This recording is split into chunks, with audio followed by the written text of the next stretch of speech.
ಆಕಾಶವಾಣಿ ಮಂಗಳೂರು.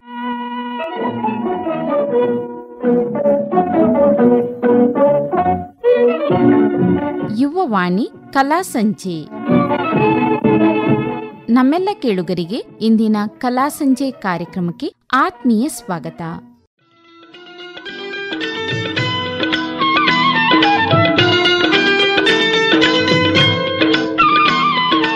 ಕೇಳುಗರೆ, ಇಂದಿನ ಕಲಾ ಸಂಜೆ ಕಾರ್ಯಕ್ರಮದಲ್ಲಿ ಕೇಳಿ ದೇಶಭಕ್ತಿ ಕುರಿತಾಗಿ ಸಮೂಹ ಕಾರ್ಯಕ್ರಮ ಪ್ರಸ್ತುತಪಡಿಸುತ್ತಾರೆ ಗೋವಿಂದಾಸ್ ಕಾಲೇಜು ಸುರತ್ಕಲ್ ಇಲ್ಲಿನ ಕಲಾ ವಿಭಾಗದ ವಿದ್ಯಾರ್ಥಿಗಳು. ಎಲ್ಲರಿಗೂ ನಮಸ್ಕಾರ. ರತ್ನಾಕರ ದೌತಪದಾಂ ಹಿಮಾಲಯ ಕಿರೀಟಿನಿಂ ಬ್ರಹ್ಮರಾಜರ್ಷಿ ರತ್ನಾಢ್ಯಂ ವಂದೇ ಭಾರತ ಮಾತರಂ. ಮಾತೆಯ ಮಮತೆಯನ್ನು ಉಣಬಡಿಸುತ್ತಿರುವ ತಾಯಿ ಭಾರತಿಗೆ ನಮಸ್ಕರಿಸುತ್ತಾ ಗೋವಿಂದದಾಸ ಕಾಲೇಜು ಸುರತ್ಕಲ್ನ ಕಲಾ ವಿಭಾಗದ ವಿದ್ಯಾರ್ಥಿಗಳಾದ ನಾವು ಇಂದಿನ ಯುವವಾಣಿಯ ಮುಖೇನ ಭಾರತೀಯ ಯೋಧರನ್ನು ಸ್ಮರಿಸಲಿದ್ದೇವೆ. ಮೈಯೆಲ್ಲ ಕಣ್ಣಾಗಿಸಿಕೊಂಡು ಧಮನಿ ಧಮನಿಗಳಲ್ಲೂ ಕೆಚ್ಚೆದೆಯನ್ನು ತುಂಬಿಕೊಂಡು ದೇಶವನ್ನು ತನ್ನ ಕಣ್ಗಾಪಿನಲ್ಲಿ ಕಾಯುವ ದೇಶದ ನಿಜವಾದ ನಾಯಕರು ನಮ್ಮ ವೀರ ಯೋಧರು. ಈ ಎಲ್ಲ ಯೋಧರನ್ನು ಸ್ಮರಿಸಿಕೊಳ್ಳುತ್ತಾ ಕಾರ್ಯಕ್ರಮದ ಮೊದಲಿಗೆ ಪ್ರಾರ್ಥನೆ.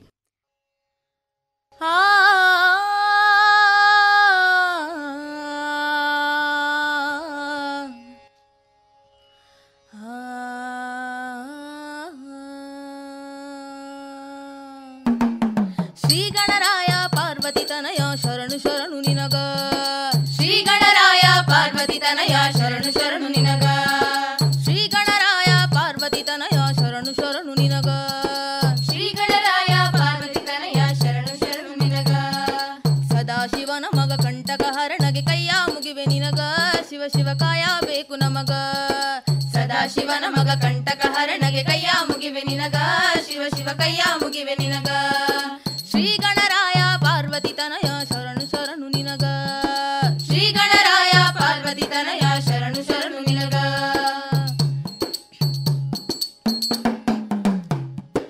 ದೈವದ ಎದುರಿಗೆ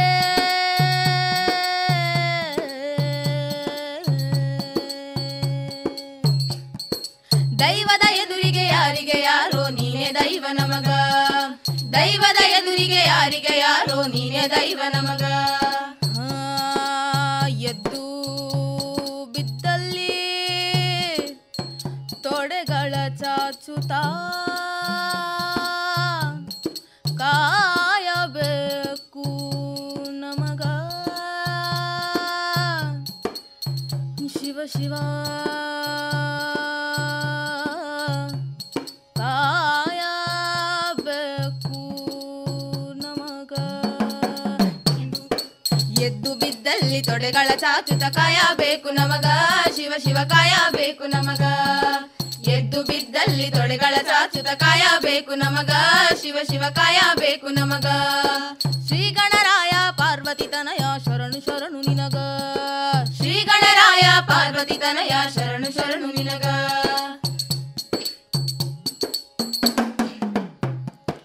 ತಿಳಿದ ಮಂದಿ ಕುಂತಿರಿ ಕಿಕ್ಕಿರಿದ ಕಥಿ ಕೇಳುವುದಕ್ಕ. ತಿಳಿದ ಮಂದಿ ಕುಂತಿರಿ ಕಿಕ್ಕಿರಿದ ಕಥಿ ಕೇಳುವುದಕ್ಕ. ತಿಳಿದ ಮಂದಿ ಕುಂತಿರಿ ಕಿಕ್ಕಿರಿದ ಕಥಿ ಕೇಳುವುದಕ್ಕ. ತಿಳಿದ ಮಂದಿ ಕುಂತಿರಿ ಕಿಕ್ಕಿರಿದ ಕಥಿ ಕೇಳುವುದಕ್ಕ. ಸುಣ್ಣ ಬೆಣ್ಣಿಯ ಗುರುತ ತಿಳಿದ ನೀವು ಬೆಣ್ಣೆ ಹೀರಬೇಕಾ. ಸ್ವಾಮಿಗೆ ಬೆಣ್ಣೆ ಹೀರಬೇಕಾ. ಸುಣ್ಣ ಬೆಣ್ಣೆಯ ಗುರುತ ತಿಳಿದ ನೀವು ಬೆಣ್ಣೆ ಹೀರಬೇಕಾ. ಸ್ವಾಮಿಗೆ ಬೆಣ್ಣೆ ಹೀರಬೇಕಾ. ಶ್ರೀ ಗಣರಾಯ ಪಾರ್ವತಿ ತನಯ ಶರಣು ಶರಣು ನಿನಗ. ಶ್ರೀ ಗಣರಾಯ ಪಾರ್ವತಿ ತನಯ ಶರಣು ಶರಣು ನಿನಗ. ಶ್ರೀ ಗಣರಾಯ ಪಾರ್ವತಿ ತನಯ ಶರಣು ಶರಣು ನಿನಗ. ಶ್ರೀ ಗಣರಾಯ ಪಾರ್ವತಿ ತನಯ ಶರಣು ಶರಣು ನಿನಗ. ಸದಾಶಿವನ ಮಗ ಕಂಟಕ ಹರಣಗೆ ಕೈಯ ಮುಗಿವೆ ನಿನಗ. ಶಿವ ಶಿವ ಕೈಯ ಮುಗಿವೆ ನಿನಗ. ಸದಾಶಿವನ ಮಗ ಕಂಟಕ ಹರಣಗೆ ಕೈಯ ಮುಗಿವೆ ನಿನಗ. ಶಿವ ಶಿವ ಕೈಯ ಮುಗಿವೆ ನಿನಗ. ಶ್ರೀ ಗಣರಾಯ ಶರಣು ಶರಣು. ಶ್ರೀ ಗಣರಾಯ ಶರಣು ಶರಣು.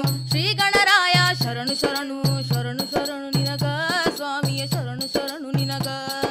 ಶರಣು ಶರಣು ನಿನಗ. ಸ್ವಾಮಿಯ ಶರಣು ಶರಣು ನಿನಗ.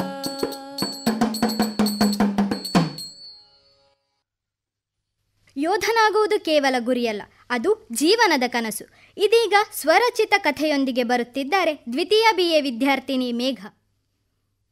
ಕಥೆಯ ತಲೆಬರಹ ಭಾರತಾಂಬೆಯ ವೀರ ಪುತ್ರರು ಯೋಧರು. ಒಂದು ಮಧ್ಯಮ ವರ್ಗದ ಕುಟುಂಬವು ಬೆಂಗಳೂರಿನಲ್ಲಿ ವಾಸವಾಗಿತ್ತು. ಈ ಕುಟುಂಬದಲ್ಲಿ ಹಣಕ್ಕೆ ಒಂದಿಷ್ಟು ಕೊರತೆ ಇದ್ದರೂ ಪ್ರೀತಿಗೆ ಮಾತ್ರ ಕೊರತೆ ಇರಲಿಲ್ಲ. ಭುವನೇಶ್ವರಿ ಮತ್ತು ಶ್ರೀಧರನಿಗೆ ಒಬ್ಬನೇ ಮಗ. ಆತನ ಹೆಸರು ಆಕಾಶ್. ಚಿಕ್ಕ ವಯಸ್ಸಿನಲ್ಲಿಯೇ ಭಾರತ ಮಾತೆಯ ಮೇಲೆ ಅಪಾರ ಗೌರವ ಪ್ರೀತಿ ಹೊಂದಿದ್ದ ಆಕಾಶ್ ಬೆಳೆಯುತ್ತಾ ಬೆಳೆಯುತ್ತಾ ಅದೇ ಪ್ರೀತಿ ಆತನನ್ನು ಸೈನ್ಯಕ್ಕೆ ಸೇರಲು ಪ್ರೇರೇಪಿಸಿತು. ಆದರೆ ತಾಯಿ ಭುವನೇಶ್ವರಿಗೆ ಮಾತ್ರ ಮಗನನ್ನು ಸೈನ್ಯಕ್ಕೆ ಕಳುಹಿಸಲು ಮನಸ್ಸಿರಲಿಲ್ಲ. ಅಮ್ಮ, ಭಯಪಡಬೇಡ, ನಿನ್ನ ಆಶೀರ್ವಾದ, ನಿನ್ನಂತೆ ಹಲವು ಮಾತೆಯರ ಆಶೀರ್ವಾದ ನನ್ನ ಮೇಲಿರುವಾಗ ನಿನಗೇಕೆ ಭಯ ಎಂದು ಹೇಳಿ ತನ್ನನ್ನು ಸೈನ್ಯದ ಕೆಲಸದಲ್ಲಿ ತೊಡಗಿಸಿಕೊಳ್ಳುವುದಕ್ಕಾಗಿ ಗುಜರಾತಿಗೆ ಹೋದ. ಆಕಾಶ್ ಗುಜರಾತಿಗೆ ಹೋದ ಸಂದರ್ಭದಲ್ಲಿ ಅಲ್ಲಿ ಜೋರಾಗಿ ಮಳೆ ಸುರಿಯುತ್ತಿತ್ತು. ದಟ್ಟ ಅರಣ್ಯದಲ್ಲಿರುವ ಅಸಂಖ್ಯಾತ ಜಿಗಣೆಗಳು ಸೈನಿಕರ ರಕ್ತವನ್ನು ಹೀರಿ ಅವರನ್ನು ಅಶಕ್ತರನ್ನಾಗಿ ಮಾಡುತ್ತಿದ್ದವು. ಹೀಗೆ ಮೊದಲಿಗೆ ಆಕಾಶ್ಗೆ ಹೊಂದಿಕೊಳ್ಳಲು ಕಷ್ಟವಾಯಿತು. ದಿನ ಕಳೆದ ಹಾಗೆಯೇ ಆಕಾಶ್ ಅಲ್ಲಿನ ಜವಾಬ್ದಾರಿಯನ್ನು ತೆಗೆದುಕೊಳ್ಳುವಷ್ಟು ಬೆಳೆದು ಬಿಟ್ಟ. ಹಲವು ವರ್ಷಗಳ ನಂತರ ತಂದೆ ತಾಯಿಯನ್ನು ಕಾಣಲು ಬಂದ ಆಕಾಶ್ ಮನೆಯಲ್ಲಿ ಯಾರೂ ಇಲ್ಲದ ಕಾರಣ ಪಕ್ಕದ ಮನೆಯಲ್ಲಿ ವಿಚಾರಿಸಿದಾಗ ತಾಯಿ ಆಸ್ಪತ್ರೆ ಸೇರಿರುವ ವಿಷಯ ಕೇಳಿ ತಕ್ಷಣ ಆಸ್ಪತ್ರೆಗೆ ಹೊರಟು ಹೋಗುತ್ತಾನೆ. ಅಲ್ಲಿ ತನ್ನ ತಾಯಿಗೆ ಬ್ರೈನ್ ಟ್ಯೂಮರ್ ಇದೆ ಎಂದು ತಿಳಿದು ತಬ್ಬಿಬ್ಬಾಗುತ್ತಾನೆ. ಅದೇ ಸಂದರ್ಭದಲ್ಲಿ ಉಗ್ರರು ಭಾರತವನ್ನು ಆಕ್ರಮಣ ಮಾಡಲು ಮುಂದಾಗಿದ್ದಾರೆ ಎಂಬ ವಿಷಯ ಕಮಾಂಡರ್ನಿಂದ ತಿಳಿದು ಬರುತ್ತದೆ. ಈ ವಿಷಯವನ್ನು ಕೇಳಿ ಕಾಶ್ಮೀರಕ್ಕೆ ಹೋಗಲು ಸಿದ್ಧನಾಗುತ್ತಾನೆ. ಆದರೆ ತಾಯಿಯ ಸ್ಥಿತಿಯನ್ನು ನೋಡಿ ಮನನೊಂದ ತಂದೆ ಸೇನೆಗೆ ಕಳುಹಿಸಲು ಒಪ್ಪುವುದಿಲ್ಲ. ಆಗ ಅಸೌಖ್ಯದಿಂದ ಇದ್ದ ತಾಯಿ ಮಗನಿಗೆ, ಮಗ, ನಾನು ನಿನ್ನ ಹೆತ್ತ ತಾಯಿ ಆಗಿರ್ಬೋದು, ಆದರೆ ಭಾರತ ಮಾತೆ ನಿನ್ನನ್ನು ಹೊತ್ತ ತಾಯಿ. ಹೋಗು, ರಣರಂಗದಲ್ಲಿ ವೀರ ಅರ್ಜುನನಂತೆ ಹೋರಾಡಿ ಭಾರತ ಮಾತೆಗೆ ವಿಜಯದ ತಿಲಕವನ್ನಿಟ್ಟು ಬಾ ಎಂದು ಹುರಿದುಂಬಿಸಿದಳು. ನಂತರ ಆಕಾಶ್ ಬೆಂಗಳೂರಿನಿಂದ ಕಾಶ್ಮೀರ ತಲುಪುತ್ತಾನೆ. ಅಲ್ಲಿನ ಪರಿಸ್ಥಿತಿ ಮೋಡ ಕವಿದ ವಾತಾವರಣದಂತಿತ್ತು. ಯಾವಾಗ ಕ್ಷಿಪಣಿಗಳಿಂದ ಬಾಂಬುಗಳ ಸುರಿಮಳೆ ಬೀಳುತ್ತದೆಂದು ಹೇಳಲು ಸಾಧ್ಯವಿರಲಿಲ್ಲ. ಆ ಸಮಯದಲ್ಲಿ ಭಾರತದ ಸೈನ್ಯದ ಸಂಖ್ಯೆ ಕೇವಲ 1,000, ಶತ್ರು ಸೈನ್ಯದ ಸಂಖ್ಯೆ 20,000. ಬಡಿದಾಡಲು ಸರಿಯಾದ ಶಸ್ತ್ರಗಳು ಇಲ್ಲದ ಸ್ಥಿತಿಯಲ್ಲೂ ಧೀರೋದತ್ತ ಕದನದಲ್ಲಿ ಅಭಿಮನ್ಯುವಿನಂತೆ ಹೋರಾಡಿದರು. ಅದೆಷ್ಟೋ ಜನ ಸೈನಿಕರು ಭಾರತ ಮಾತೆಗೆ ಪ್ರಾಣತ್ಯಾಗ ಮಾಡಿ ಸ್ವರ್ಗ ಸೇರಿದರು. ಯುದ್ಧ ಶುರುವಾಗಿ 3-4 ದಿನಗಳು ಕಳೆಯಿತು. ತಿನ್ನಲು ಅನ್ನವಿಲ್ಲದೆ, ಧರಿಸಲು ಉಡುಪಿಲ್ಲದೆ, ಸರಿಯಾದ ಶಸ್ತ್ರಾಸ್ತ್ರಗಳಿಲ್ಲದೆ ಅಲ್ಲಲ್ಲಿ ಬಿದ್ದಿದ್ದ ಬಂದೂಕುಗಳನ್ನು ಹಿಡಿದು ಹೋರಾಡತೊಡಗಿದರು. ಇದೇ ಸಮಯದಲ್ಲಿ ಶತ್ರುಗಳ ಪಡೆಯ ಬಂದೂಕಿನ ಗುಂಡು ಆಕಾಶ್ನ ಬಲಗೈಗೆ ಮತ್ತು ಎಡಗಾಲಿನ ಮೇಲೆ ಬಿತ್ತು. ಆಕಾಶ್ ನೆಲಕ್ಕೆ ಕುಸಿದು ಬಿದ್ದ. ತನ್ನಿಂದ ಭಾರತ ಮಾತೆಯನ್ನು ಕಾಪಾಡಲಾಗುವುದಿಲ್ಲವೆಂದು ನೊಂದುಕೊಂಡ. ಆ ಸಂದರ್ಭದಲ್ಲಿ ಆತನಿಗೆ ನೆನಪು ಬಂದದ್ದು ಅವನ ತಾಯಿ ಹೇಳಿದ ಮಾತುಗಳು. ಈ ಪ್ರಾಣ ಹೋದರೂ ಪರವಾಗಿಲ್ಲ, ಈ ಪ್ರಾಣ ಇರುವುದೇ ಭಾರತ ಮಾತೆಗಾಗಿ. ನನ್ನ ಪ್ರಾಣ ಪಕ್ಷಿ ಹಾರಿ ಹೋದರೆ ಭಾರತ ಮಾತೆಯ ಮಡಿಲು ಸೇರುತ್ತದೆಂದು ಆಕಾಶ್ ತನ್ನ ನೋವನ್ನು ಸಹಿಸಿಕೊಂಡನು. ಬಂದೂಕನ್ನು ಹಿಡಿದುಕೊಂಡನು. ಆಕಾಶ್ನಂತೆ ಗಾಯಗೊಂಡ ಹಲವಾರು ಸೈನಿಕರು ಎದ್ದು ನಿಂತು ಶತ್ರುಗಳನ್ನು ಕೊಂದರು. ಅದೇ ಸಮಯದಲ್ಲಿ ಭಾರತೀಯ ಸೈನ್ಯವು ಮತ್ತಷ್ಟು ಸೈನಿಕರನ್ನು, ಯುದ್ಧ ವಿಮಾನಗಳನ್ನು, ಶಸ್ತ್ರಾಸ್ತ್ರಗಳನ್ನು ಕಳುಹಿಸಿತು. ಗಾಯಗೊಂಡ ಸೈನಿಕರನ್ನು ಆಸ್ಪತ್ರೆಗೆ ಸೇರಿಸಲಾಯಿತು. ಕೊನೆಗೆ ಯುದ್ಧವು ಭಾರತ ಮಾತೆಗೆ ಲಭಿಸಿದ ಜಯದೊಂದಿಗೆ ಮುಕ್ತಾಯಗೊಂಡಿತು. ಚಿರನಿದ್ರಾ ಅವಸ್ಥೆಯಲ್ಲಿದ್ದ ವೀರ ಯೋಧರ ಮೃತದೇಹಗಳು ಪ್ರಾಣ ಹೋದರೂ ಪರವಾಗಿಲ್ಲ, ಭಾರತ ಮಾತೆಯನ್ನು ರಕ್ಷಿಸುವೆ ಎಂದು ಬಂದೂಕುಗಳನ್ನು ಬಿಗಿಯಾಗಿ ಹಿಡಿದಿದ್ದವು. ಅಂತಹ ವೀರ ಯೋಧರಿಗೆ ಇಡೀ ದೇಶವೇ ಗೌರವ ನಮನಗಳನ್ನು ಸಲ್ಲಿಸಿತು. ಅದೇ ಸಂದರ್ಭದಲ್ಲಿ ತಮ್ಮ ಶಕ್ತಿಯನ್ನು ಮೀರಿ ಭಾರತ ಮಾತೆಯನ್ನು ರಕ್ಷಿಸಿದ ಅದೆಷ್ಟೋ ಜನ ಸೈನಿಕರಿಗೆ ಸೇನಾ ಪದಕಗಳು ಲಭಿಸಿದವು. ಮೋಡ ಕವಿದ ವಾತಾವರಣ ಕರಗಿ ಇನ್ನೇನು ಹೊಸ ಬೆಳಕಿನೊಂದಿಗೆ ಸೂರ್ಯ ಹುಟ್ಟುತ್ತಾನೆ ಎನ್ನುವ ಸಂದರ್ಭದಲ್ಲಿ ಆಕಾಶ್ನ ಕೈಗೆ ಒಂದು ಪತ್ರ ತಲುಪುತ್ತದೆ. ಆ ಪತ್ರದಲ್ಲಿ ತನ್ನ ತಾಯಿ ಭುವನೇಶ್ವರಿಯ ಆರೋಗ್ಯವು ಚೇತರಿಕೆ ಕಂಡ ವಿಷಯ ಕೇಳಿ ಸಂತಸ ಪಡುತ್ತಾನೆ. ಹೌದು ಸ್ನೇಹಿತರೆ, ದೇಶದೊಳಗೆ ತಾರತಮ್ಯವನ್ನು ತೋರುತ್ತಾ ಪರಸ್ಪರ ಹೊಡೆದಾಡುವುದನ್ನು ಬದಿಗಿಟ್ಟು ಭಾರತ ಮಾತೆಯ ಮಕ್ಕಳಾಗಿ ಬಾಳೋಣ. ನಮಗಾಗಿ, ನಮ್ಮ ದೇಶಕ್ಕಾಗಿ ಮಡಿದ ವೀರ ಯೋಧರಿಗಾಗಿ ಪ್ರಾರ್ಥಿಸೋಣ. ಅವರಿಗಾಗಿ ಕ್ಷಣ ಹೊತ್ತು ಮುಡಿಪಿಡೋಣ. ಧನ್ಯವಾದಗಳು. ಭಾರತ ಮಾತೆಗಾಗಿ ತನ್ನ ಪ್ರಾಣವನ್ನೇ ಪಣಕ್ಕಿಟ್ಟ ವೀರ ಯೋಧನ ಕಥೆಯನ್ನು ಒಂದು ಸಣ್ಣ ಪ್ರಹಸನದ ಮೂಲಕ ಇದೀಗ ತಿಳಿಯೋಣ ಬನ್ನಿ. ಇವತ್ತು ವೀರ ಹುತಾತ್ಮರಾದ ಯೋಧರನ್ನು ಸ್ಮರಿಸುವ ದಿವಸ. ಯಾರಿಗೆಲ್ಲ ಪರಮವೀರ ಚಕ್ರ ಪ್ರಶಸ್ತಿಯ ಬಗ್ಗೆ ತಿಳಿದಿದೆ? ಸರ್ ನಂಗೊತ್ತು ಸರ್. ಹೇಳು ಭರತ. ದೇಶಕ್ಕಾಗಿ ಭಾರತೀಯ ಸೇನೆಯಲ್ಲಿ ವಿಶೇಷ ಸಾಧನೆ ಮಾಡಿದಂತಹ ವೀರ ಯೋಧರಿಗೆ ನೀಡುವ ಅತ್ಯಂತ ಶ್ರೇಷ್ಠ ಪ್ರಶಸ್ತಿ ಸರ್. ಹೀಗೆ ಗುರುಗಳೊಂದಿಗೆ ಪರಮವೀರ ಚಕ್ರದ ಬಗ್ಗೆ ಮಾತನಾಡಿದ ಹುಡುಗ ಶಿಕ್ಷಣದಲ್ಲಿ ಹೆಜ್ಜೆ ಹೆಜ್ಜೆಗೂ ಸಾಧನೆಗೈಯುತ್ತಾ ಸಾಗುತ್ತಾ ಉತ್ತಮ ಅಂಕಗಳೊಂದಿಗೆ ಗೆಲುವು ಸಾಧಿಸಿದ ಈತನನ್ನು ಅದೆಷ್ಟೋ ಪ್ರಸಿದ್ಧ ಕಂಪೆನಿಗಳ ಹುದ್ದೆಗಳು ಅರಸಿ ಬರುತ್ತವೆ. ಇನ್ನೇನು ತನ್ನ ಮಗ ದೊಡ್ಡ ಅಧಿಕಾರಿಯಾಗುತ್ತಾನೆ ಎಂದು ಬೀಗುತ್ತಾ ತಾಯಿ ಮಗನೊಂದಿಗೆ ಮಾತಿಗಿಳಿಯುತ್ತಾಳೆ. ಹೀಗಿದ್ದೀಯ ಮಗ? ಕಲಿತೇನೋ ಆಯಿತು. ಇನ್ನು ಮುಂದೆ ಏನು ಮಾಡಬೇಕಂತಿದ್ದೀಯಾ? ಹಾಂ ಅಮ್ಮ, ನಿನ್ನ ಇಷ್ಟದಾಗೆ ಕಲ್ತೇನೋ ಆಯಿತು. ಇನ್ನು ನನ್ನ ಇಷ್ಟದಾಗೆ ಕೆಲಸಕ್ಕೆ ಹೋಗ್ತೇನೆ. ಹಾಗಾದರೆ ದೊಡ್ಡ ಡಾಕ್ಟರ್ ಆಗ್ತೀಯಾ? ಇಲ್ಲ ಕಣೆ, ನನ್ನ ಮಗ ಇಂಜಿನಿಯರ್ ಆಗ್ತಾನೆ. ಏನೇ ಆಗಲಿ, ಯಾವುದೇ ಕೆಲಸಕ್ಕೆ ಹೋಗಲಿ, ನಮ್ಮೊಂದಿಗೆ ಖುಷಿಯಾಗಿದ್ದರೆ ಸಾಕು. ನಾನು ಇಂಜಿನಿಯರು ಆಗುವುದಿಲ್ಲ, ಡಾಕ್ಟ್ರು ಆಗುವುದಿಲ್ಲ. ಮತ್ತೆ ಜನನಿ ಜನ್ಮಭೂಮಿಶ್ಚ ಸ್ವರ್ಗಾದಪಿ ಗರಿಯಸಿ. ಹೆತ್ತ ತಾಯಿ ಹೊತ್ತ ನಾಡು ಸ್ವರ್ಗಗಿಂತ ಮಿಗಿಲು. ಜಗತ್ತೇ ತನ್ನತ್ತ ತಿರುಗಿ ನೋಡುವಂತೆ ಮಾಡಿ ಸಾಂಸ್ಕೃತಿಕವಾಗಿ ಮೆರೆಯುತ್ತಿರುವ ನನ್ನ ಭಾರತ ಸದಾ ಮೆರೆಯುತ್ತಲೇ ಇರಬೇಕು. ಚಂದ್ರಯಾನ 3 ವಿಕ್ರಮ್ ಲ್ಯಾಂಡರ್ನ ಮೂಲಕ ಚಂದ್ರಯಾನದಲ್ಲಿ ಕಾಲಿಟ್ಟ ನನ್ನ ದೇಶದ ಸಾಧನೆಗೆ ತಡೆಯೇ ಇರಬಾರದು. ಗಡಿಯಲ್ಲಿ ಯಾವ ಭಯವೂ ಇಲ್ಲದೆ ಗುಂಡೇಟಿಗೆ ಎದೆಯೊಡ್ಡಿ ಮಡಿದ ಸಂದೀಪ್ ಉನ್ನಿಕೃಷ್ಣನ್ ಪ್ರತಿ ಮನೆಯಲ್ಲೂ ಹುಟ್ಟಬೇಕು. ತಾಯ್ನಾಡಿಗಾಗಿ ತನ್ನ ಉಸಿರನ್ನು ಪಣವಾಗಿಟ್ಟು ಹೋರಾಡಿ ಹೆಮ್ಮೆಯಿಂದ ಎದೆಯೊಬ್ಬಿಸಿ ನಿಲ್ಲಲು ನಿಮ್ಮಿಬ್ಬರ ಆಶೀರ್ವಾದ ಸಿಗಲಾರದೆ ಅಮ್ಮ. ನಿನ್ನ ಆಸೆ ತಪ್ಪಲ್ಲ, ಸರಿ. ಆದರೆ ಅಷ್ಟು ಆಸೆಯಿಂದ ನಿನ್ನನ್ನು ಬೆಳೆಸಿದ ನಮ್ಮ ಗತಿ? ಅಪ್ಪ, ನಿಮ್ಮನ್ನು ನೋಡ್ಕೊಳ್ಳಿಕ್ಕಂತ ತಮ್ಮ ಇದ್ದಾನೆ. ಆದರೆ ಈ ಭಾರತ ಮಾತೆಯ ರಕ್ಷಣೆಗಾಗಿ ನಾ ಆರ್ಮಿಗೆ ಸೇರ್ತೇನೆ. ಹಾಗಾದ್ರೆ ನಮ್ಮ ಆಸೆಗೆ ಬೆಲೆನೇ ಇಲ್ವಾ? ನಿನ್ನನ್ನಿಷ್ಟೆಲ್ಲ ಓದಿಸಿದ್ಯಾಕೆ? ಯಾಕೋ ನನ್ನ ಹೊಟ್ಟೆಗೆ ಬೆಂಕಿ ಇಡ್ತೀಯಾ? ಅಮ್ಮ, ಎಲ್ಲರ ಹೆತ್ತ ತಾಯಂದರಿಗೂ ಬೆಲೆ ಕೊಟ್ಟೆ ನಾನು ದೇಶ ರಕ್ಷಣೆಗೆ ಹೊರಟಿರುವುದು. ನೀನು ಏನೇ ಹೇಳು, ನನ್ನ ಮನಸ್ಸು ಬದಲಾಗಲಾರದು. ನಾನು ಯೋಧನಾಗಲೇಬೇಕು, ದೇಶ ಸೇವೆಯ ಸಾಧನೆ ಮಾಡಲೇಬೇಕು. ಶಬ್ಬಾಷ್ ಮಗ. ಈಗಿನ ಕಾಲದಲ್ಲಿ ಎಲ್ಲರೂ ಅವರವರ ಸ್ವಾರ್ಥ ನೋಡ್ಕೊಳ್ತಾರೆ. ಆದರೆ ನೀನು ನಿನ್ನ ಆಕಾಂಕ್ಷೆಗಳನ್ನು ಬಿಟ್ಟು ದೇಶಕ್ಕೆ ಪ್ರಾಣ ಕೊಡೋಕ್ಕೆ ಸಿದ್ಧನಾಗಿದ್ಯಲ್ಲ. ನನ್ನ ಮಗ ಅಂತ ಹೇಳ್ಕೊಳ್ಳೋಕ್ಕೆ ತುಂಬ ಹೆಮ್ಮೆ ಆಗುತ್ತಿದೆ. ರೀ, ಏನಂತ ಹೇಳ್ತಿದ್ದೀರಾ? ಸುಮ್ಮನೇರು. ಮನೆಯಲ್ಲಿ ಇಬ್ಬರು ಗಂಡ್ಮಕ್ಳು ಇರಬೇಕಾದ್ರೆ ಒಬ್ಬ ಮನೆ ನೋಡ್ಕೊಳ್ತಾನೆ, ಇನ್ನೊಬ್ಬ ಭಾರತ ಮಾತೆಯ ರಕ್ಷಣೆಗಾಗಿ ದೇಶ ನೋಡ್ಕೊಳ್ತಾನೆ. ಇಂತಹ ಮಗ ನಮ್ಮ ಹೊಟ್ಟೆಯಲ್ಲಿ ಹುಟ್ಟಿದಾನೆ ಅಂತ ಹೇಳ್ಕೊಳ್ಳೋಕ್ಕೆ ನನಗೆ ತುಂಬ ಹೆಮ್ಮೆ ಆಗುತ್ತಿದೆ. ಆದ್ರೆ ಗೀದ್ರೆ ಏನೂ ಇಲ್ಲ ಮಗ. ನೀನು ಹೊರಡು, ಏನು ತಯಾರಿ ಮಾಡ್ಕೊಳ್ಬೇಕೋ ಮಾಡು.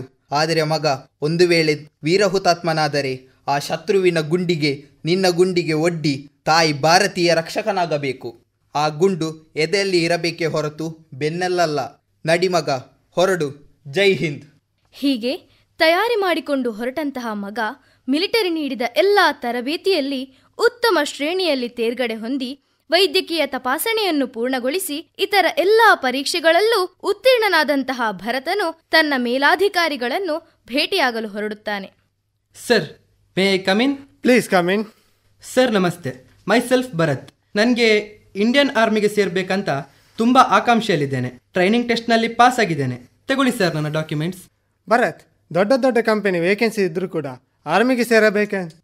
ಹೀಗೆ ಭರತನ ಡಾಕ್ಯುಮೆಂಟ್ ಮತ್ತು ಸರ್ಟಿಫಿಕೇಟ್ ಅನ್ನು ಪರಿಶೀಲನೆ ಮಾಡಿದ ಮೇಜರ್ ಆತನ ಸಾಧನೆ ಕಂಡು ಬೆರಗಾಗುತ್ತಾನೆ. ಭರತ್, ದೊಡ್ಡ ದೊಡ್ಡ ಕಂಪನಿಗಳ ವೇಕೆನ್ಸಿ ಇದ್ರೂ ಕೂಡ ಆರ್ಮಿಗೆ ಸೇರಬೇಕೆಂಬ ಹಠವೇಕೆ? ನೀವು ಮನಸ್ಸು ಮಾಡಿದರೆ ದೊಡ್ಡ ದೊಡ್ಡ ಕಂಪನಿಗಳು ನಿಮಗೆ ಕ್ಯೂ ನಿಲ್ಲುತ್ತದೆ. ತಿಂಗಳಿಗೆ ಲಕ್ಷಾಂತರ ರೂಪಾಯಿ ದುಡಿಯಬಹುದು. ಆದರೆ ಇಲ್ಲಿಗೆ ಯಾಕೆ ಬಂದ್ರಿ ಅಂತ ಕೇಳಬಹುದಾ?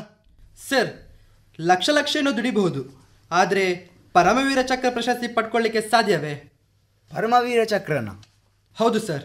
ಈ ದೊಡ್ಡ ದೊಡ್ಡ ಕಂಪನಿಗಳಿಗೆ ಹೋಗಿ ಲಕ್ಷ ಅಲ್ಲ ಕೋಟಿ ದುಡಿಯಬಹುದು. ಆದರೆ ಅದೃಷ್ಟ ಮಾಡಿದವರಿಗೆ ಮಾತ್ರ ಭಾರತ ಮಾತೆಯ ರಕ್ಷಣೆ ಮಾಡಲಿಕ್ಕೆ ಅವಕಾಶ ಸಿಗ್ತದೆ. ನಾವು ಹುಟ್ಟೋದು ಈ ಮಣ್ಣಲ್ಲೇ, ಸಾಯೋದು ಇದೇ ಮಣ್ಣಲ್ಲೇ. ಆದರೆ ಹುಟ್ಟು ಸಾವಿನ ಮಧ್ಯದಲ್ಲಿ ನಾವು ಏನು ಮಾಡ್ತೇವೋ ಅದೇ ಶಾಶ್ವತವಾಗಿರ್ತದೆ. ದೇಶ ನಮಗೆ ಏನು ಕೊಟ್ಟಿದೆ ಅಂತ ಕೇಳುವವರು ದೇಶಕ್ಕಾಗಿ ನಾವೇನು ಕೊಟ್ಟಿದ್ದೇವೆ ಎಂಬುದು ಪ್ರಮುಖವಾಗಿರ್ತದೆ. ಅಂಥ ದೇಶ ಸೇವೆ ಮಾಡುವ ಅವಕಾಶ ನನಗೆ ಸಿಗಬೇಕು ಎಂಬುದು ನನ್ನ ಮಹದಾಸೆಯಾಗಿದೆ. ಹೌದು ಭರತ್, ಪ್ರತಿಯೊಬ್ಬ ಭಾರತೀಯನ ರಕ್ಷಣೆಗಾಗಿ ನಾವಿಲ್ಲಿ ಕೊರೆಯುವ ಚಳಿ, ಉರುಳುವ ನೆಲವನ್ನು ಲೆಕ್ಕಿಸದೆ ಶತ್ರುವಿನ ರಕ್ತವನ್ನು ಸುರಿಸಿ ದೇಶ ರಕ್ಷಣೆಗಾಗಿ ತುಡಿಯುತ್ತಿದ್ದೇವೆ. ಎಲ್ಲ ಯುವ ರಕ್ತಗಳಲ್ಲಿಯೂ ದೇಶಪ್ರೇಮ ಸಂಚಾರವಾಗಬೇಕು. ಒಗ್ಗಟ್ಟಿನಿಂದ ಸಾಧಿಸಿದರೆ ಸೋಲಿಗೆ ನೆಲೆಯೇ ಇರುವುದಿಲ್ಲ. ಜಾತಿ, ಮತ, ಧರ್ಮಗಳು ಭಾರತದ ಬಣ್ಣಗಳೇ ಹೊರತು ಕಳಂಕವಲ್ಲ. ವಿವಿಧತೆಯಲ್ಲಿ ಏಕತೆ ಮೆರೆವ ಭಾರತದ ರಕ್ಷಣೆ ನಮ್ಮೆಲ್ಲರ ಹೊಣೆ. ಹೌದು ಸರ್, ಇದೇ ಮಣ್ಣಲ್ಲಿ ಹುಟ್ಟಿ ಇಲ್ಲಿಯ ಅನ್ನ ತಿಂದು ನೀರು ಕುಡಿದು ಅನ್ಯ ದೇಶಕ್ಕೆ ಜೈ ಎನ್ನುವವರು ನಮ್ಮಲ್ಲಿದ್ದಾರೆ. ಸರ್ವಜನಾಂಗದ ಶಾಂತಿಯ ತೋಟ ಹಾಕಬೇಕಾದ ನಮ್ಮ ಭಾರತ, ಸರ್ವ ರಾಷ್ಟ್ರಕ್ಕೆ ಸಹಿಷ್ಣುತೆಯನ್ನು ಸಾರಬೇಕಾದ ನಮ್ಮ ಭಾರತ ಈಗಿನ ಯುವಕರಲ್ಲಿ ಜಾತಿ ಧರ್ಮ ಎಂಬ ಬೀಜ ಮೊಳಕೆ ಬಿಟ್ಟಿದೆ. ಪ್ರತಿಯೊಂದು ಮನೆಯಲ್ಲಿ ಭಗತ್ ಸಿಂಗ್, ವೀರ ಸಾವರ್ಕರ್, ಸುಭಾಷ್ ಚಂದ್ರ ಬೋಸ್, ಸಂಗೊಳ್ಳಿ ರಾಯಣ್ಣನಂತಹ ಮಕ್ಕಳು ಹುಟ್ಟಬೇಕು. ದೇಶಕ್ಕಾಗಿ ಎಲ್ಲ ಸ್ವಾರ್ಥವನ್ನು ಮರೆತು ದೇಶದ ವಿಷಯಕ್ಕೆ ಬಂದರೆ ಎಲ್ಲವನ್ನು ಬಿಟ್ಟು ತುಪಾಕಿಯ ಸದ್ದಿಗೆ ಎದೆಗೊಟ್ಟು ನಿಲ್ಲಲು ಎಲ್ಲ ಭಾರತೀಯರು ಸಿದ್ಧರಾಗಬೇಕು. ಎದೆಗೊಟ್ಟ ಪ್ರತಿಯೊಬ್ಬನ ಗುಂಡಿಗೆಯಲ್ಲಿ ಬರಬೇಕಾದ ಮಾತೆಂದರೆ ಭಾರತ್ ಮಾತಾ ಕಿ ಜೈ. ನಿಮ್ಮ ದೇಶ ಪ್ರೇಮ ಕಂಡು ಹೆಮ್ಮೆ ಆಗಿದೆ. ನಿಮ್ಮನ್ನು ಆಯ್ಕೆ ಮಾಡಿದ್ದೇವೆ. ಇಷ್ಟು ಚಿಕ್ಕ ವಯಸ್ಸಿಗೆ ನಿಮ್ಮ ಆಲೋಚನೆ ನಮಗಿಂತ ಮೇಲ್ಪಟ್ಟಿವೆ. ಪ್ರತಿಯೊಬ್ಬ ಭಾರತೀಯರು ಇದೇ ರೀತಿ ಯೋಚನೆ ಮಾಡಿದರೆ ನಮ್ಮ ದೇಶ ಪ್ರಪಂಚದಲ್ಲೇ ಮೊದಲ ಸ್ಥಾನದಲ್ಲಿ ಇರ್ತಿದ್ದು. ಜೈ ಹಿಂದ್. Thank you sir. ನಾನು ನನ್ನ ಕರ್ತವ್ಯವನ್ನು, ಕೆಲಸವನ್ನು ನಿಷ್ಠೆಯಿಂದ ಪಾಲಿಸ್ತೇನೆ. ದೇಶದ ಬಗ್ಗೆ ಬಂದರೆ ನನ್ನ ಜೀವದ ಆಸೆಯನ್ನು ತೊರೆದು ಶತ್ರುವಿನ ಎದೆ ಬಗೆದು ದೇಶಕ್ಕೆ ರಕ್ತ ತರ್ಪಣ ಕೊಡಿಸುತ್ತೇನೆ. ಉಸಿರು ನಿಂತರೂ ಭಾರತದ ಹೆಸರು ಮಂಕಾಗಲು ಬಿಡುವುದಿಲ್ಲ. ಜೈ ಹಿಂದ್. ಧನ್ಯವಾದಗಳು. ದೇಶ ಪ್ರೇಮದ ಕಿಚ್ಚನ್ನು ಮೈಯಲ್ಲಿ ತುಂಬಿಕೊಳ್ಳುವಂತೆ ಮಾಡುವ ಸ್ವರಚಿತ ಕವನವನ್ನು ವಾಚಿಸಲಿದ್ದಾರೆ ದ್ವಿತೀಯ BA ವಿದ್ಯಾರ್ಥಿನಿ ಧನುಶ್ರೀ. ಕವನದ ಶೀರ್ಷಿಕೆ ಭಾರತ ಮಾತೆಯ ವೀರಪುತ್ರರು. ಸ್ವಾರ್ಥ ಬಿಟ್ಟು ಸ್ನೇಹ ಹಂಚಿ ಕಾಯುತ್ತಿಹರು ಗಡಿಯಲಿ, ನಾನು ನೀನು ಎಂದು ನಾವು ಜಾತಿ ಮತದ ಗುಂಗಲಿ. ದೇಶವ ಕಾಯುತ್ತಲಿ ಬದುಕಿರುವ ವೀರರು, ಜೀವ ಭಯವ ತೊರೆದು ಇವರು ಕಾಯುತ್ತಿರುವ ಯೋಧರು. ಸಾವಿರಾರು ಯುದ್ಧದಲ್ಲಿ ಸೋಲು ಗೆಲುವ ಕಂಡರು, ಹಿಗ್ಗದೆ ಇವರು ಕುಗ್ಗದೆ ದೇಶಕ್ಕಾಗಿ ದುಡಿವರು. ಕಾರ್ಗಿಲ್ ವಿಜಯೋತ್ಸವವ ಹೆಮ್ಮೆಯಿಂದ ನೆನೆವೆವು, ಪುಲ್ವಾಮಾ ದಾಳಿಯನ್ನು ಸೇಡೆಂದು ಮರೆವೆವು. ಹಲವಾರು ವೀರರು ವೀರ ಮರಣ ಹೊಂದುವರು, ದೇಶ ಕಾಯ್ದ ವೀರರು ನಮಗೆ ಕಥೆಯ ಹೇಳುವರು. ವೀರ ಕಥೆಯ ಕೇಳಿದವರು ವೀರ ಯೋಧ ಆದರು, ಅವರನ್ನು ಮರೆಯದೆ ನಾವು ಭಾರತೀಯರಾದೆವು. ಬಿಡು ನೀ ಸ್ವಾರ್ಥವನು, ಕಾಣು ಎಲ್ಲರನ್ನೂ ಪ್ರೀತಿಯಲಿ, ಯಾರು ನಿನಗೆ ವೈರಿಯಲ್ಲ, ಯಾರೂ ಇಲ್ಲಿ ಮಿತ್ರರಿಲ್ಲ. ಸಕಲ ಪ್ರೀತಿ ರೀತಿಯನ್ನು ಬಾಳುವ ಶುದ್ಧ ತತ್ವವನು, ಸಕಲ ಪ್ರೀತಿ ರೀತಿಯನ್ನು ಬಾಳುವ ಶುದ್ಧ ತತ್ವವನ್ನು ಕಾಣುವೆ ನೀ ಇವರಲ್ಲಿ, ಅವರೇ ದೇಶ ಯೋಧರು. ಚಕ್ರವರ್ತಿ ಅಶೋಕ, ಶಿವಾಜಿ ಮಹಾರಾಜರು ಹೇಳಿಕೊಟ್ಟ ಯುದ್ಧ ನೀತಿ ಬಳಸುವರು ನಿತ್ಯವು. ಶತ್ರುವನ್ನು ಸೋಲಿಸುತ್ತಾ ಮಿತ್ರರನ್ನು ಗೆಲ್ಲುತ್ತಾ ಸಾಗುತ್ತಿಹೆವು ನಾವು ನೀವು ಅವರು ಗಡಿಯ ಕಾಯುತ್ತ.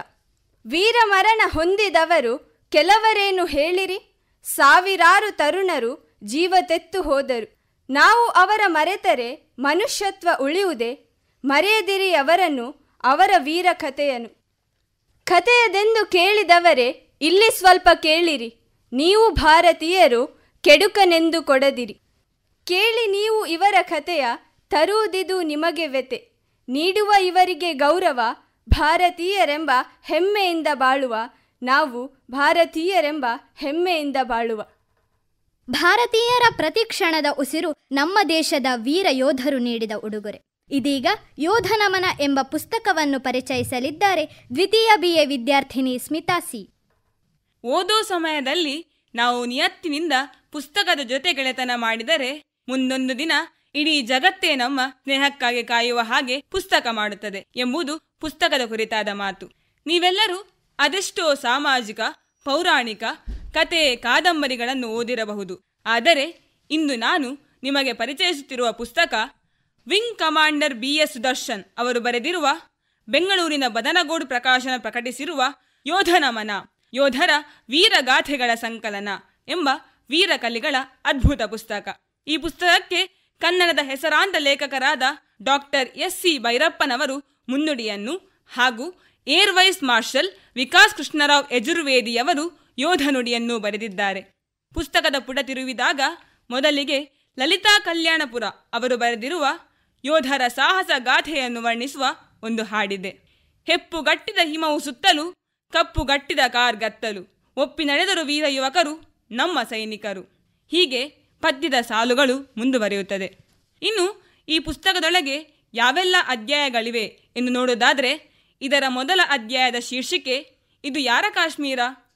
ಈ ಪ್ರಶ್ನೆಗೆ ಉತ್ತರವಾಗಿ ಲೇಖಕರು ನಮಸ್ತೆ ಶಾರದಾದೇವಿ ಕಾಶ್ಮೀರ ಪುರವಾಸಿನಿ ಎಂಬಂತೆ ಇದು ಶಾರದಾದೇವಿಯ ಕಾಶ್ಮೀರ ಹಾಗೂ ಋಷಿ ಸಂತರ ಕಾಶ್ಮೀರ ಎನ್ನುವ ಮೂಲಕ ಸಮರ್ಥ ಉತ್ತರವನ್ನು ನೀಡುತ್ತಾರೆ. ಎರಡನೇ ಅಧ್ಯಾಯ ನಭಃ ಸ್ಪರ್ಶ ದೀಪ್ತಂ, ಇದು ಭಾರತೀಯ ವಾಯುಸೇನೆಯ ಧ್ಯೇಯೋಕ್ತಿ. ನಮ್ಮ ದೇಶದಲ್ಲಿರುವ 3 ಯುದ್ಧ ಪಡೆಗಳಲ್ಲಿ ಒಂದು ವಾಯುಪಡೆ. ವಾಯುಸೇನೆಯ ಮಂತ್ರವೇನೆಂದರೆ, ತರಬೇತಿ ಸಮಯದಲ್ಲಿ ಎಷ್ಟು ಬೆವರು ಸುರಿಸುತ್ತೀರೋ ಯುದ್ಧದಲ್ಲಿ ಅಷ್ಟು ಕಡಿಮೆ ರಕ್ತಪಾತವಾಗುತ್ತದೆ. ಆಗಲೇ ಆಕಾಶದಲ್ಲಿ ವಿಜೃಂಭಣೆಯಿಂದ ವಿಜಯೋತ್ಸವವನ್ನು ಮಾಡಲು ಸಾಧ್ಯ. ಈ ವಾಯುಪಡೆಯಲ್ಲಿ ಹಲವಾರು ವೀರ ಸೇನಾನಿಗಳಿದ್ದಾರೆ. ಅವರಲ್ಲಿ ಪಾಕಿಸ್ತಾನ ದುಸ್ಸಾಹಸಕ್ಕೆ ಪ್ರತ್ಯುತ್ತರವಾಗಿ ತಮ್ಮ ಧೀರತನವನ್ನು ತೋರಿದವರಲ್ಲಿ ವಿಂಗ್ ಕಮಾಂಡರ್ ಅಭಿನಂದನ್ ವರ್ಧಮಾನ್ ಅವರು ಒಬ್ಬರು. It's not the mission but it is the man behind mission who matters. ಯಂತ್ರಕ್ಕಿಂತ ಅದನ್ನು ನಡೆಸುವ ಮನುಷ್ಯನ ತಂತ್ರ ದೊಡ್ಡದು ಎನ್ನುವ ಮಾತು ಇದನ್ನು ಸಮರ್ಥಿಸುವಂತೆ ಭಾರತದ 40 ವರ್ಷಗಳಷ್ಟು ಹಳೆಯ ಮಿಗ್ 21 ವಿಮಾನದಿಂದ ಪಾಕಿಸ್ತಾನದ ಯುದ್ಧ ವಿಮಾನವನ್ನು ಹೊಡೆದುರುಳಿಸಲಾಯಿತು. ಪಾಕಿಸ್ತಾನದ ಪಾಪಿಗಳ ಕಿರುಕುಳಕ್ಕೆ ದಿಟ್ಟ ಉತ್ತರ ನೀಡಿ ತನ್ನ ಮಾತೃಭೂಮಿಗೆ ಮರಳಿ ಬಂದ ಅಭಿನಂದನ್ ಅವರ ಸಾಹಸ ಸದಾ ಅವಿಸ್ಮರಣೀಯ. ಮುಂದಿನ ಅಧ್ಯಾಯದ ಶೀರ್ಷಿಕೆ ಸ್ಫೂರ್ತಿಯ ಸೆಲೆ ಪದ್ಮಾ ಬಂದೋಪಾಧ್ಯಾಯ. ಇದು ತಿರುಪತಿಯ ಒಂದು ಸಣ್ಣ ಕುಟುಂಬದಲ್ಲಿ ಹುಟ್ಟಿ ಎಲ್ಲ ಕಷ್ಟಗಳನ್ನು ಮೆಟ್ಟಿ ನಿಂತು ಭಾರತದ ಸೈನ್ಯದ ವೈದ್ಯಕೀಯ ಅಧಿಕಾರಿಯಾಗಿ ಮತ್ತು ಭಾರತೀಯ ವಾಯುಸೇನೆಯ ಮೊಟ್ಟ ಮೊದಲ ಮಹಿಳಾ ಏರ್ ಮಾರ್ಷಲ್ ಆಗಿ ಆಯ್ಕೆಯಾದ ಹಾಗೂ ವಿಶಿಷ್ಟ ಸೇನಾ ಮೆಡಲ್ಗಳನ್ನು ತನ್ನ ಮುಡಿಗೇರಿಸಿಕೊಂಡ ಪದ್ಮಾ ಬಂದೋಪಾಧ್ಯಾಯ ಅವರ ಸ್ಫೂರ್ತಿದಾಯಕ ಕತೆ. ಇಲ್ಲಿ ಸಿಯಾಚಿನ್ನ ಕೊರೆಯುವ ಹಿಮದಲ್ಲಿ 35 ಅಡಿ ಕೆಳಗೆ ಹೂತು ಹೋಗಿದ್ದರೂ 5 ದಿನಗಳವರೆಗೂ ಜೀವ ಉಳಿಸಿಕೊಂಡು ಧೀರ ಮರಣವನ್ನಪ್ಪಿದ ಛಲವಾದಿ ಲಾನ್ಸ್ ನಾಯಕ ಹನುಮಂತಪ್ಪ ಕೊಪ್ಪದ್ ಅವರ ಕಥೆಯಿದೆ. ಮುಂದೆ ಕನ್ನಡಿಗ ಅಪ್ಪಚ್ಚು ಗಣಪತಿ ಅವರ ಸಾಹಸ, ದ ಗ್ರೇಟ್ ಎಸ್ಕೇಪ್, ಇಸ್ರೇಲ್ನಲ್ಲಿ ಮೈಸೂರಿನ ಅಶ್ವಾರೂಢರ ಸಾಹಸ, ಮಾಣಿಕ್ಯದಂತಹ ಮಾಣಿಕ್ ಶಾ, ಸರ್ಜಿಕಲ್ ಸ್ಟ್ರೈಕ್ನ ರೂವಾರಿ ಮತ್ತು ಭಾರತದ ಜೇಮ್ಸ್ ಬಾಂಡ್ ಎಂದೇ ಪ್ರಖ್ಯಾತಿ ಪಡೆದಿರುವ ಅಜಿತ್ ದೋವಲ್ ಇವರ ಸಾಹಸದ ವಿವರಣೆಯೊಂದಿಗೆ ಈ ಪುಸ್ತಕದಲ್ಲಿ ಒಟ್ಟು 14 ಸಾಹಸಿಗರ ರೋಮಾಂಚನಕಾರಿ ಕಥೆಗಳಿವೆ. ಲೇಖಕರು ಇಲ್ಲಿ ನೀಡಿರುವ ಪ್ರತಿಯೊಂದು ಜೀವನಗಾಥೆಯು ತನ್ನದೇ ಆದ ವಿಶಿಷ್ಟತೆಯನ್ನು ಹೊಂದಿದೆ. ಭಾರತ ಮಾತೆಯ ರಕ್ಷಣೆಗಾಗಿ ತನ್ನೆಲ್ಲ ಆಸೆ, ಕುಟುಂಬ, ಕನಸುಗಳನ್ನು ಬದಿಗಿರಿಸಿ ದೇಶ ಸೇವೆಯೇ ಈಶ ಸೇವೆ ಎಂಬ ವಾಕ್ಯವನ್ನು ಧ್ಯೇಯವಾಗಿರಿಸಿಕೊಂಡು ಭಾರತಾಂಬೆಯ ರಕ್ಷಣೆಗಾಗಿ ಕೊರೆಯುವ ಚಳಿ, ನಿದ್ದೆ ಯಾವುದನ್ನು ಲೆಕ್ಕಿಸದೆ ಶತ್ರುಗಳೊಡನೆ ಸೆಣಸಿ ಎದೆಸೆಡೆಸಿ ನಿಂತ ಹಲವಾರು ಪರಮವೀರರ ಕತೆ ಈ ಪುಸ್ತಕದಲ್ಲಿದೆ. ಈ ಯೋಧನ ಮನ ಎಂಬ ಪುಸ್ತಕದ ಮೂಲಕ ನಾನು ಜೀವನದಲ್ಲಿ ಕಷ್ಟಗಳನ್ನು ಎದುರಿಸುವ ಗುಣ, ಮನಸ್ಸಿದ್ದರೆ ಮಾರ್ಗ ಮತ್ತು ಸೋಲೆ ಗೆಲುವಿನ ಮೆಟ್ಟಿಲು ಎಂಬುದನ್ನು ಅರಿತುಕೊಂಡೆ. ಕೊನೆಯದಾಗಿ ನಾನು ಹೇಳಬಯಸುವುದೇನೆಂದರೆ, ನಾವಿಲ್ಲಿ ನಮ್ಮ ನಿತ್ಯ ಜೀವನದ ಆಶೆಯನ್ನು ಪೂರೈಸುತ್ತಾ ಆರಾಮವಾಗಿ ಜೀವನ ನಡೆಸುತ್ತಿದ್ದೇವೆ ಎಂದರೆ ಅದಕ್ಕೆ ಕಾರಣ ಗಡಿಯಲ್ಲಿ ನಿಂತ ನಮ್ಮ ಸೈನಿಕರು. ಇಂತಹ ಧೀರರನ್ನು ನಾವು ಕೇವಲ ಆರ್ಮಿ ಡೇ, ಕಾರ್ಗಿಲ್ ವಿಜಯ ದಿವಸದಂದು ನೆನಪಿಸಿಕೊಳ್ಳದೆ ನಾವು ಭಾರತಾಂಬೆಯ ಮಡಿಲಲ್ಲಿ ಕಳೆಯುವ ಪ್ರತಿ ಕ್ಷಣದಲ್ಲಿ ಒಮ್ಮೆಯಾದರೂ ಅವರಿಗೆ ಮನಪೂರ್ವಕವಾಗಿ ಸಲಾಂ ಹೊಡೆಯಬೇಕು. ಒಂದು ಒಳ್ಳೆಯ ಪುಸ್ತಕ 1000 ಸ್ನೇಹಿತರಿಗೆ ಸಮಾನ ಎನ್ನುತ್ತಾರೆ. ದಾರಿ ತಪ್ಪಿಸಲಾರದ ಸದಾ ಹಿತೈಷಿಯಾಗಿರುವ ಗೆಳೆಯ ಎಂದರೆ ಅದು ಪುಸ್ತಕ. ಎಲ್ಲರೂ ಯೋಧನ ಮನ ಮಾತ್ರವಲ್ಲದೆ ಇನ್ನಷ್ಟು ಪುಸ್ತಕಗಳನ್ನು ಓದಬೇಕು ಎಂಬ ಕಾಳಜಿಯೊಂದಿಗೆ ಈ ಪುಸ್ತಕ ಪರಿಚಯ ಕಾರ್ಯಕ್ರಮಕ್ಕೆ ಪೂರ್ಣ ವಿರಾಮ ಇಡುತ್ತೇನೆ. ನಮಸ್ಕಾರ. ಧನ್ಯವಾದಗಳು. ಭಾರತ ಮಾತೆ ಎಂದರೆ ಸರ್ವಶಕ್ತಿ, ಶಾಂತ ಸ್ವರೂಪಿಣಿ. ನಮ್ಮ ಈ ಭಾರತಾಂಬೆಯನ್ನು ಕೊಂಡಾಡುತ್ತಾ ಸುಂದರವಾದ ಹಾಡಿನೊಂದಿಗೆ ಬರುತ್ತಿದ್ದಾರೆ ಹಿಮಾಂಗಿ ಡಿ ಉಳ್ಳಾಲ್ ಮತ್ತು ಬಳಗ. ನಮೋ ನಮೋ ನಮೋ ನಮೋ ನಮೋ ನಮೋ ನಮೋ ನಮೋ ನಮೋ ನಮೋ ಭಾರತಾಂಬೆ ಸಾರಸ್ವತ ಶರೀರಿಣಿ ನಮೋಸ್ತು ಜಗತಾಂ ವಂದೇ ಬ್ರಹ್ಮ ವಿದ್ಯಾ ಪ್ರಕಾಶಿನಿ ನಮೋ ನಮೋ ಭಾರತಾಂಬೆ ಹಿಮಾಲಯ ಕಿರೀಟಿನಿ ಗಂಗಾದ್ಯಾ ಸರಿತ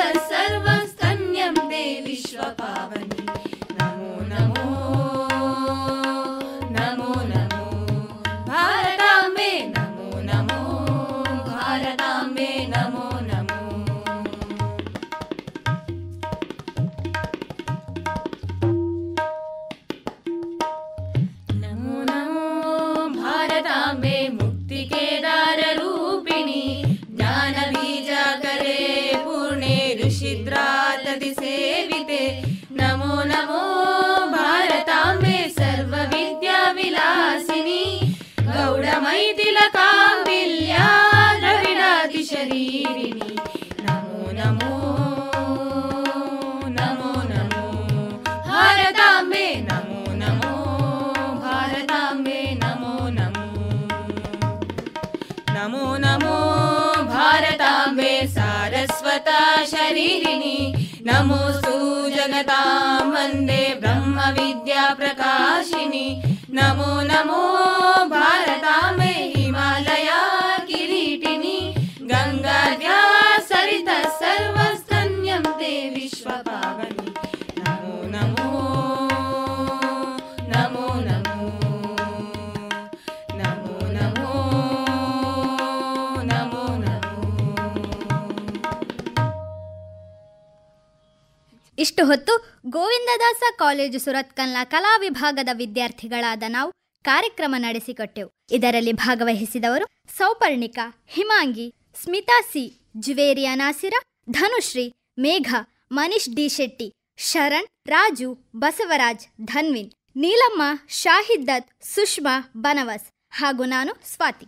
ಹೆತ್ತ ತಾಯಿ ಹೊತ್ತ ಭೂಮಿ ಸ್ವರ್ಗಕ್ಕಿಂತಲೂ ಮಿಗಿಲೆಂಬುದು ಸರ್ವಕಾಲಕ್ಕೂ ಸತ್ಯ ಮಾತು. ನಮ್ಮೀ ಭಾರತಾಂಬೆಯ ರಕ್ಷಣೆಗಾಗಿ ಪಣತೊಟ್ಟು ನಿಂತಿರುವ ಪ್ರತಿಯೊಬ್ಬ ಯೋಧನು ಪ್ರಾತಃ ಸ್ಮರಣೀಯ ಎಂಬ ಅರಿವಿನೊಡನೆ ಪ್ರತಿಯೊಬ್ಬ ಭಾರತೀಯನ ಎದೆಯಲ್ಲಿಯೂ ಮಾತೆಯನ್ನು ಕಾಯುವ ಕೆಚ್ಚಿದೆ. ತಾಯಿ ಭಾರತೀಯ ಮುಖದಲ್ಲಿ ನಗು ಮೂಡಿಸುವ ಜವಾಬ್ದಾರಿ ಬೆಳೆಯಲೆಂದು ಹಾರೈಸುತ್ತಾ ನಮ್ಮೀ ಕಾರ್ಯಕ್ರಮವನ್ನು ಮುಕ್ತಾಯಗೊಳಿಸುತ್ತಿದ್ದೇವೆ. ನಮಸ್ಕಾರ.